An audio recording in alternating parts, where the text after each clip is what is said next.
This is CNN, a network of Turner Broadcasting System.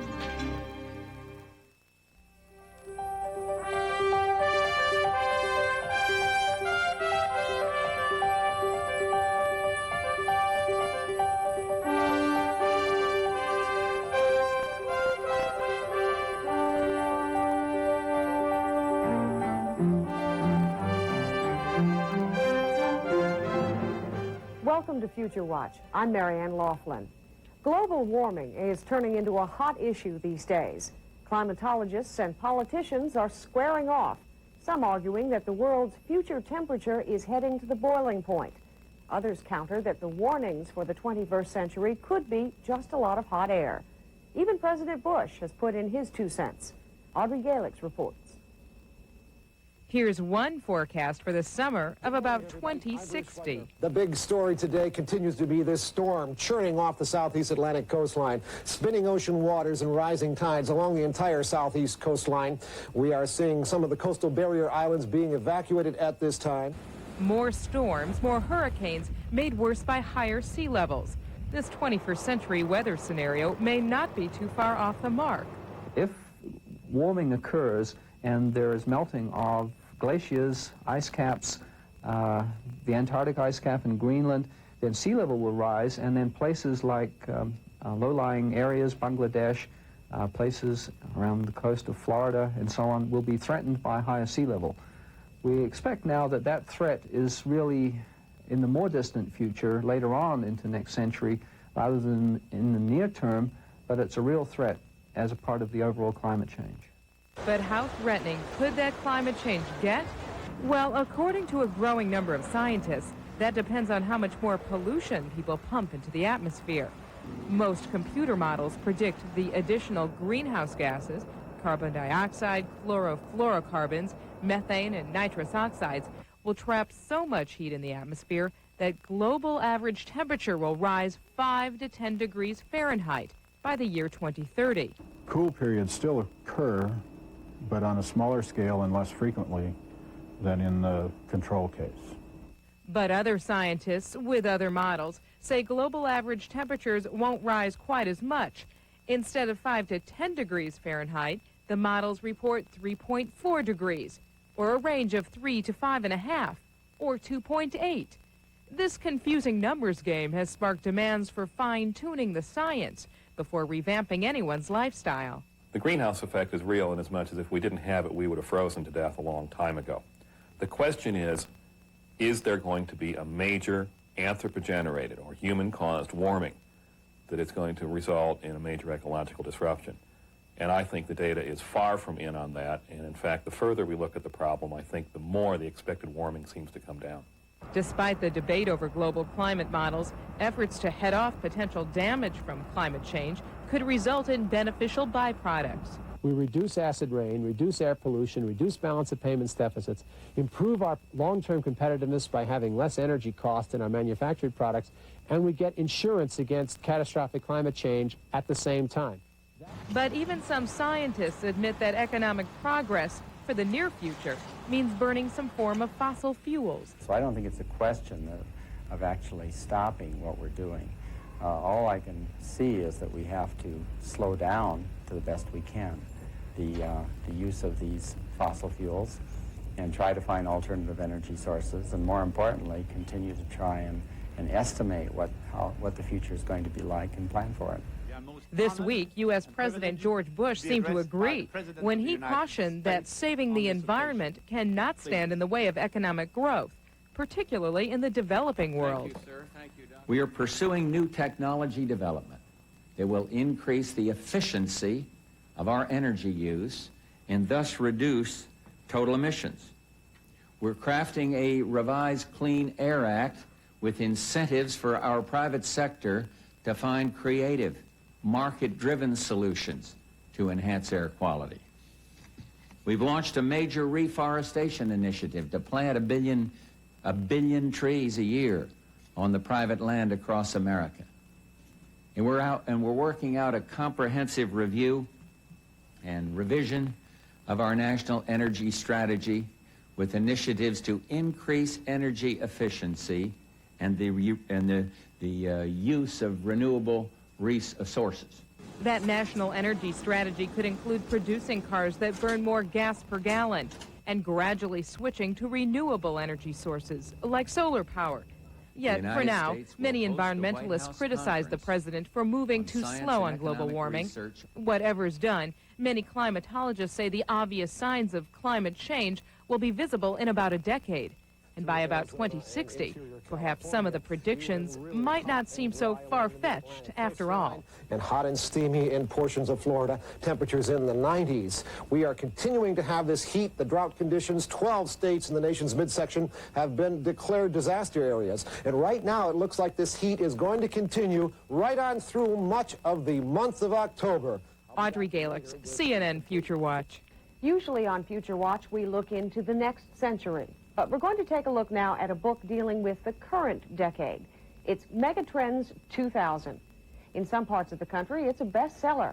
Its authors have identified 10 new directions they say our lives will take in the 1990s. The authors are a husband and wife team, Patricia Aberdeen and John Nesbitt. David George reports Nesbitt's first book, Megatrends, did for the 80s what Megatrends 2000 purports to do for the 90s. Nesbitt and Aberdeen say they're trend spotters, not futurists. Megatrends 2000 picks up where Megatrends left off, spotting trends that will peak in the decade just begun. High tech, high touch was a very popular megatrend from the original Megatrends in 1982. And that has evolved into a trend that we're talking about now, which is the renaissance in the arts. The more technology we have all around us, even cable television, the more we really want that high-touch balance. And science, technology don't tell us what life means. We really seek that out in poetry, in the theater, in great drama, in great opera. And so there's nothing more high-touch than this renaissance in the arts that we're seeing in the 1990s. The arts may be riding high as the 21st century approaches, but some fear America's economy is tottering on the brink of decline. The trend spotters say, don't believe it. I'll make a prediction about the year 2000, because we hear so much this school of decline. The United States is in decline here, it's decline there, in Japan, and this and that. None of it's really true. The United States economy is 2.5 times bigger than Japan. It's a very powerful economy. We think Japan is about to peak. Aberdeen and Nesbitt warn, don't count either country out. As we move into the year 2000 and into the next millennium and the next century and the next decade, the United States will be well over twice the size, still well over twice the size of the Japan economy, and the Japanese will be trailing then still as number 2, but of course a very big presence in the world. And the two countries, U.S. and Japan, will dominate the global economy as we move into the next century. What's ahead for women? Great breakthroughs for the year 2000. Women are 50% of the computer scientists, they're 50% of the accountants, 40% of the executives and managers. Their numbers have reached a critical mass. 20 years ago, they were a token minority in 1970, and change was very slow over the last 2 decades. But today, women are poised for enormous breakthroughs in the 1990s. And not just in business. Nesbitt and Aberdeen predict there could be nearly 24 women governors at the beginning of the 21st century. And they say a woman in the White House is not out of the question. David George, CNN, Future Watch. In his lifetime, Mohandas K. Gandhi was known to his followers as Mahatma, a great soul. The title came from his unwavering conviction to nonviolence and to the success of his message in unchaining his fellow Indians from the bonds of colonialism.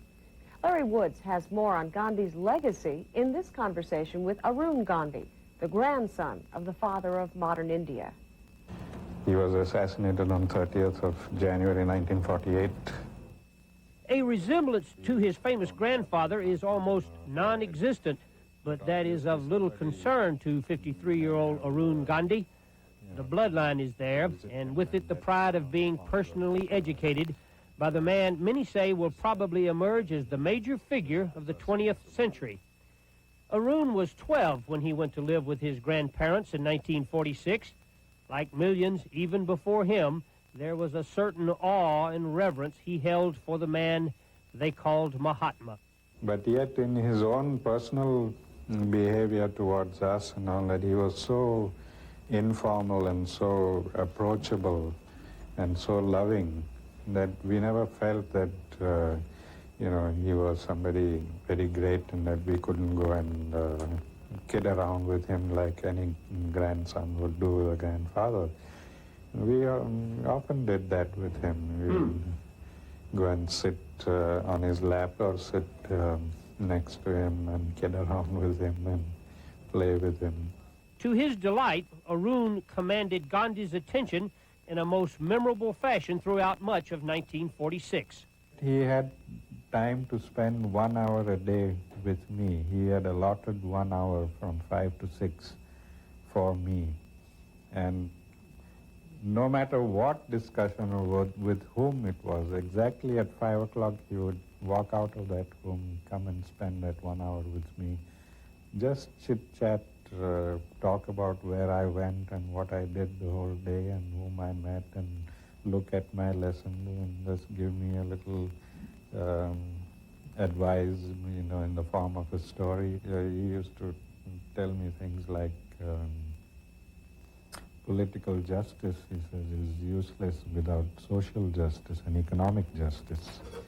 So we have to struggle for a better society, creating a better society, not just rights and privileges.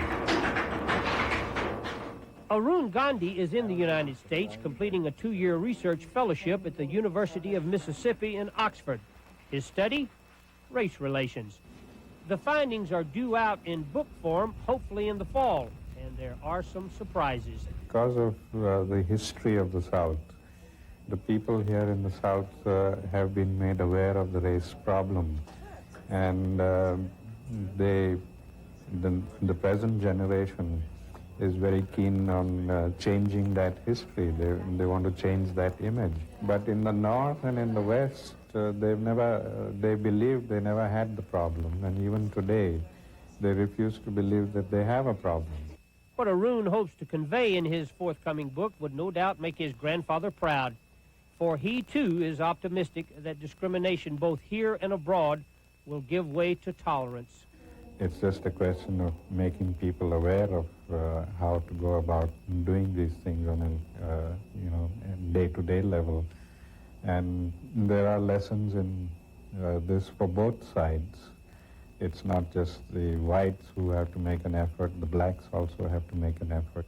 Sitting in the Gandhi room at the Martin Luther King Center in Atlanta, Arun finds pleasure in reminiscing about modern history's foremost proponent of nonviolence. He never thought he was going to be a very great person, and he never liked being called Mahatma, a great soul. He objected to that all the time. But he always considered himself a very humble person who's conducting experiments in better human relationships. Gandhi's influence to change society through nonviolent means is acknowledged worldwide. King also adopted the method as his credo. But the question often occurs, who influenced Gandhi? He read a lot of Tolstoy and Emerson and Thoreau, and he picked up little things from everybody, and he was very influenced by the Bible, by the Sermon on the Mount. Gandhi was never dogmatic, says the grandson. His philosophy for the good and true life was tied to the capacity for change, for human growth. He said, well, I don't want any followers. I want people to follow truth. And that will lead them to something better. And I think that's a very significant message, that we should not be following Gandhi, or we should not be following Dr. King, but we should be following the message that they left and continue with the work that they did. When that begins to faithfully materialize, says Arun Gandhi, the vision of his grandfather and Martin Luther King will have been realized. Larry Woods, CNN, Future Watch. That's Future Watch for this week. I'm Marianne Laughlin. Please join us again next week for another look into the 21st century.